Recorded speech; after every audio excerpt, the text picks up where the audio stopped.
আজকে আমরা করব ঢেঁড়স ভাজি।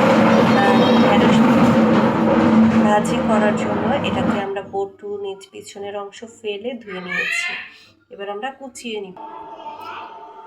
দেখেন এখানে আমি ঢেঁড়সগুলোকে অফলাইনে কেটে নিয়েছি। আপনারা ছুরি বটি যে যেভাবে ব্যবহার করেন সেভাবে। আর অবশ্যই খেয়াল রাখতে হবে এই ঢেঁড়সে যেন কোনো প্রকার পানি না থাকে। পানি থাকলে একটু বেজল বেজল হয়ে যায়, তো অবশ্যই খেয়াল রাখবেন যাতে যেন এর মধ্যে কোনো পানি আর কি বেশি আর কি কী বলবো, পানি ধুতে গেলেও সেঁকে নিয়ে তারপরে কাটবেন। আর কাটার পরে তো কখনোই কেউ ধুতে যাবেন না, তাহলে কিন্তু এটা একদম বেজল বেজল হয়ে যাবে। তো আমার মতো যারা নতুন দেখা যায় বিয়ের পরে প্রথম রান্না করতে চাচ্ছেন, হাজব্যান্ডের অনেক পছন্দ, তারা অবশ্যই এই কাজটা করবেন। ঢেঁড়স আগে ধুয়ে নিতে হবে, তারপরে হচ্ছে কাটবেন। অনেকে কী করে কাটার পরে ধোয়, তো ঢেঁড়সের ক্ষেত্রে সেটা করা যাবে না। ঢেঁড়স হচ্ছে আগে ধুয়ে তারপরে কাটতে হবে, অবশ্যই সেই জিনিসটা খেয়াল রাখতে হবে। এদিকে আমরা চুলায় হচ্ছে পেঁয়াজ কাঁচামরিচ দিয়ে দিয়েছি। এখন আমরা এর মধ্যে তেল দিয়ে দিব।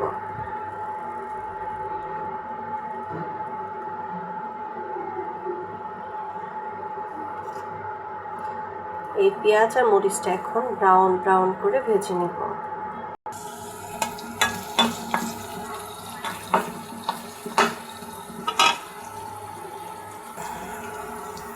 পেঁয়াজগুলো দেখেন ব্রাউন ব্রাউন হয়ে গেছে।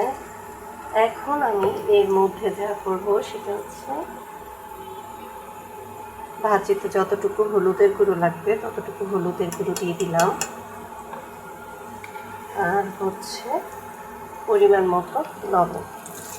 আপনারা আবার আমার অনুসারে কিছু দেবেন না, আপনারা যে যতটুকু ভাজি করবেন বা যদি কম হয় আর কি চেষ্টা করবেন কম দেওয়ার। বেশি হলে তো আর খাওয়া যাবে না, তো কম হলে হয় কি আবার দিয়ে খাওয়া করা যায়। যখন ভাজিটা নামাবেন তখন অবশ্যই একবার চেক করবেন। যারা একটু নতুন, আমি ওরকম ভালো রান্না পারি না, তারপরেও আমি যতটুকু পারি আপনাদের সাথে শেয়ার করার চেষ্টা করি। এখন এটা যখন এরকম হয়েছে তার মধ্যে আমরা ঢেঁড়সটাকে দিয়ে দিলাম।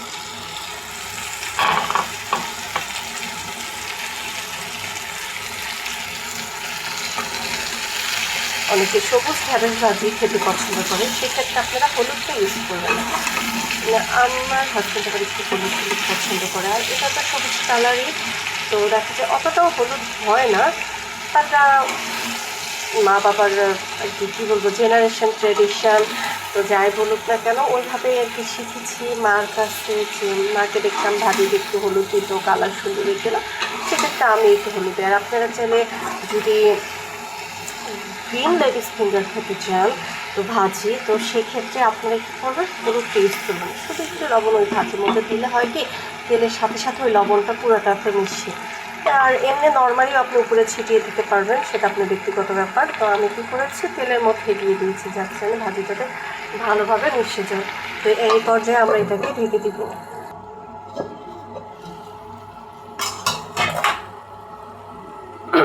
ঢেঁড়স ভাজি যখন করবেন অবশ্যই চেষ্টা করবেন একটু কম নাড়াচাড়া করার, এটার যে বিজলটা তাহলে কেটে যায়। বেশি নাড়াচাড়া করলে এটার যে ভিজলা ভিজলা একটা ভাব সেটা থেকে যায়।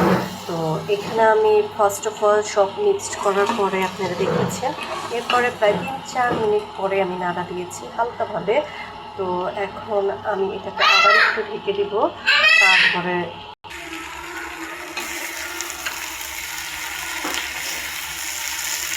এই দেখেন একটু নাড়াচাড়া কম করে আর হবে বিকেল কাটানোর জন্য ঢাকনা সরিয়ে রাখবেন, তাহলে এটা হালকা হালকা লেগে যাবে, এটা নষ্ট হয়ে যাবে। ভাজিটা প্রায় হওয়ার মধ্যেই লাস্ট ফিনিশিং আমি আপনাদের দেখাবো ইনশাআল্লাহ। ভাজিটা হয়ে গেছে, এখন আমরা নামিয়ে নেব। এই হলো ভাজি, আলহামদুলিল্লাহ। দেখেন কত সুন্দর একটা কালার আসছে এবং ভাজিটাতে সব কিছু পারফেক্ট হয়েছে। আপনারা যারা আর কি জানতে চান যে আপনি যে লবণ মরিচ সব কিছু দেন পারফেক্ট হয় কিনা, না আমারও পারফেক্ট হয় না। লাস্টে আমি একটু লবণের ছিটা দিয়েছিলাম, এখানে একটু লবণ কম হয়েছিল। সবাই আমার জন্য দোয়া করবেন। আর আমার এই পেজটা একদম নতুন, সবাই প্লিজ সাবস্ক্রাইব করবেন, লাইক করবেন, বেশি বেশি কমেন্টস করবেন। আর যদি কোনো রকম ভুল হয় অবশ্যই ক্ষমার দৃষ্টিতে দেখবেন এবং আপনারা কিভাবে ভাজি করেন সেটাও আমাকে কমেন্টস করে জানাবেন। আমিও ট্রাই করব আপনাদের মতো নতুন নতুন ভাজি। ইনশাল্লাহ, টাটা, আল্লাহ হাফেজ।